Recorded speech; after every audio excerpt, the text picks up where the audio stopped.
eliminated from playoff contention. You're talking about a matchup of starting quarterbacks that's very likely going to be Aiden O'Connell against Spencer Rattler. These teams are combined 8-22. There's just not a lot of juice here. The Saints have already fired their coach. The Raiders have hired an interim coach who I don't know if he's going to be there after one full season as the head coach. It's not a game with a lot of meat on the bone. Brock Bowers could set a rookie record. Mike Ditka's 1961 single-season receiving yardage record by rookie tight ends was 1,076, and he may get there. But that's really it.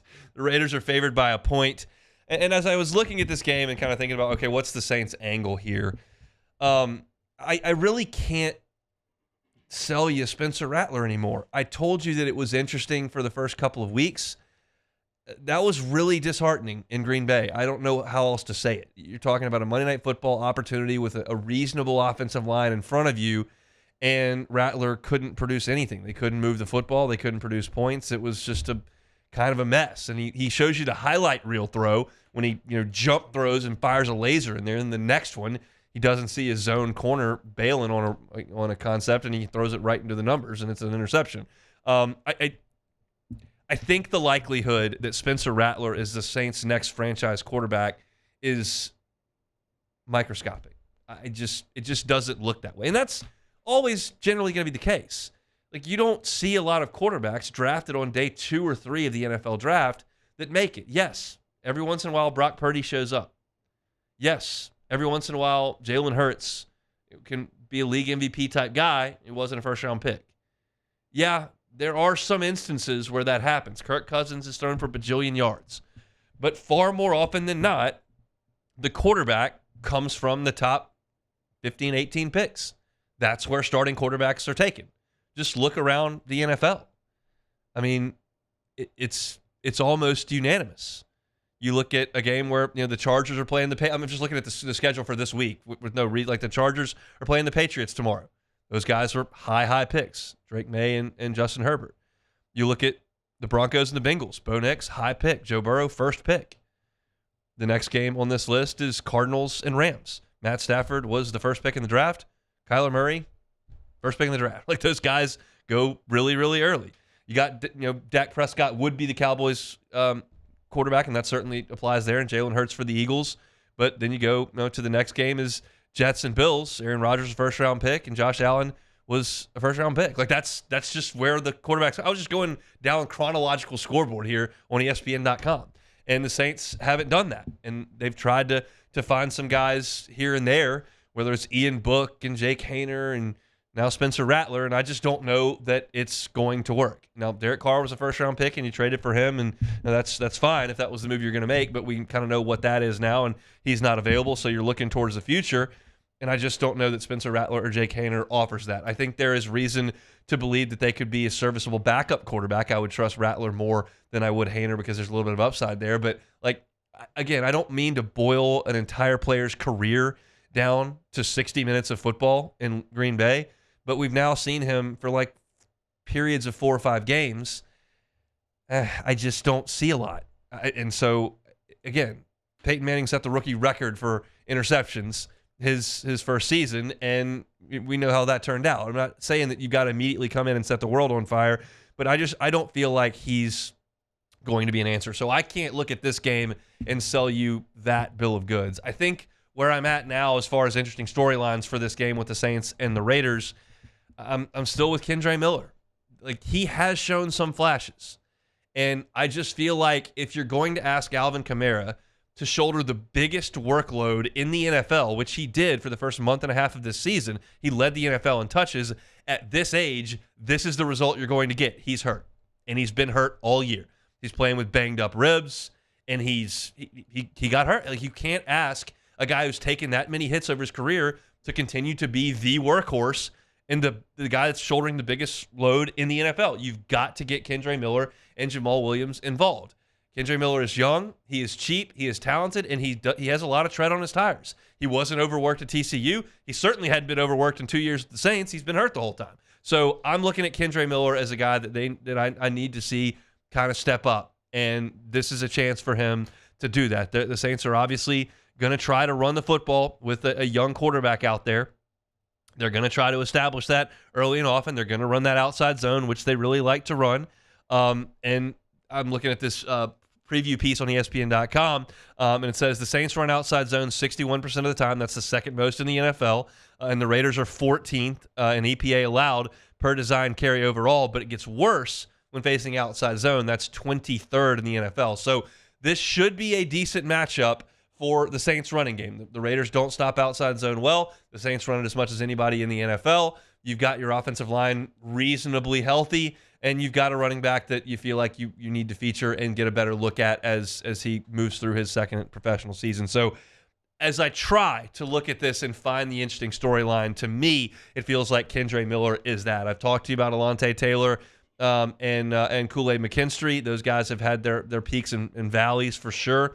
In this new, since Adebo went down and Lattimore was traded, we've talked about Penning and Fuaga. We've talked about kind of developing these wide receivers. You don't get a chance to see Bub Means, who is on IR and is out for the rest of the season. So there are places you can look to, but the fact of the matter is, you look at this roster, a lot of it is going to have to be turned over for the next great Saints team. You hear me say that all the time. Like, is this guy ticketed for the next great Saints team? And then you look at players like Cam Jordan, Demario Davis, Tyrann Mathieu. My answer is no. I don't think they're on the next great Saints team. I don't think Derek Carr is on the next great Saints team. But I could suggest that the two corners, the two tackles, Kendre Miller, some of those guys could be on the next great Saints team. So those are the guys I'm focused on. Those are the guys I'm looking at in these games that are essentially meaningless. Jordan, you said you've checked out in the first hour. I'll take your word for that, but I still think you're probably going to watch this game on Sunday. Yeah, is there anything that you find particularly interesting in this game that I may not be hitting on? I looked. I'm trying. It's not much to look at, unfortunately. Do you want the Saints to lose?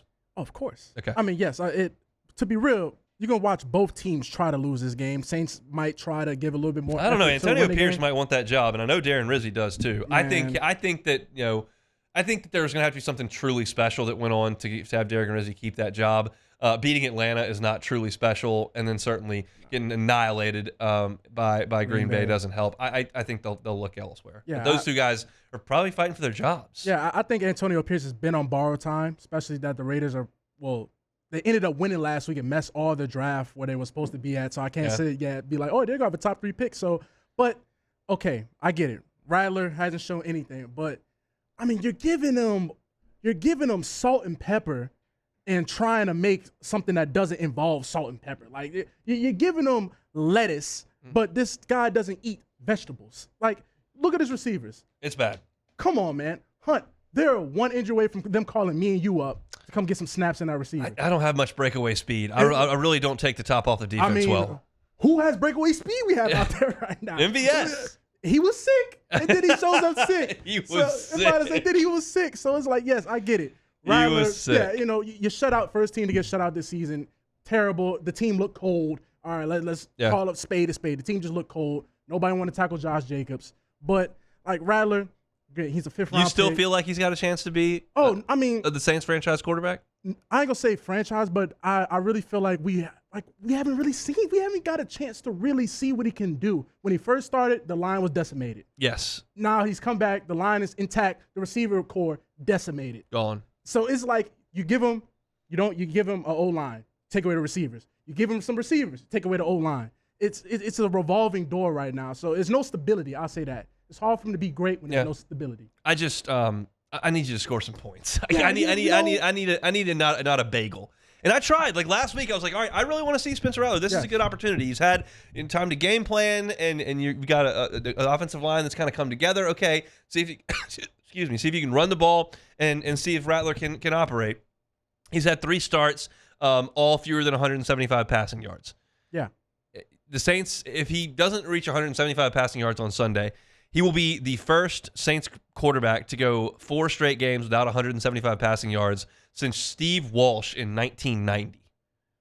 Yeah, Shout out to ESPN research for that one. Extremely long time ago. Extremely extremely long time I was ago. 2 when Steve was slinging it around for not very many yards for the Saints. So it's rough. Alvin Kamara, the groin injury is very much touch and go. I just don't think Derek Carr is going to play in this game. I know he would like to play in this game against the Raiders, and I fully expect him to play in the finale in Tampa. I fully expect him to play, even though it doesn't make any sense, because that's just the way he's wired. I respect it. I don't get it. But you're not going to see him, I don't think, in this game.